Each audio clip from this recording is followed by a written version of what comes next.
Welcome back. বিশ্বকাপের ৪১তম ম্যাচে মুখোমুখি হচ্ছে যুক্তরাষ্ট্র বনাম দক্ষিণ আফ্রিকা। শক্তিশালী যুক্তরাষ্ট্রের কাছে দক্ষিণ আফ্রিকাকে টিকতে পারবে? গ্রুপ চ্যাম্পিয়ন হয়ে আসা দক্ষিণ আফ্রিকার কপালে কি জুটবে? হ্যাঁ, দক্ষিণ আফ্রিকা যে ডি গ্রুপ থেকে তারা গ্রুপ চ্যাম্পিয়ন হয়ে এসেছে, সেই জায়গা থেকে তারা একরকম বলা চলে ধুঁকতে ধুঁকতে তারা গ্রুপ চ্যাম্পিয়ন হয়েছে। নেপাল এবং বাংলাদেশের সাথে ম্যাচটা ছিল অত্যন্ত ক্লোজ। সেই ক্ষেত্রে বলা যায় যে যুক্তরাষ্ট্র দারুণ ফর্মে আছে।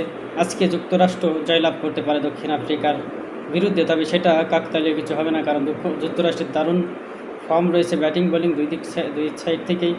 যেহেতু তারা 8 দেশ থেকে খেলোয়াড় এনে এই দলটি সাজিয়েছে, আর অল্প কিছুক্ষণের মধ্যেই খেলা শুরু হবে। তো সেই খেলাটি দেখার আমন্ত্রণ রইল। বিশ্বকাপের সুপার 8-এর প্রথম ম্যাচ যুক্তরাষ্ট্র বনাম দক্ষিণ আফ্রিকা। হ্যাঁ, ম্যাচটি উপভোগ করুন এবং আপনাদের প্রেডিকশন লিখে পাঠান যে কে জিতবে আজকে।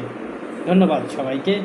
খেলাধুলার সকল আপডেট পেতে এই প্রোফাইলটি ফলো করে সঙ্গে থাকবেন।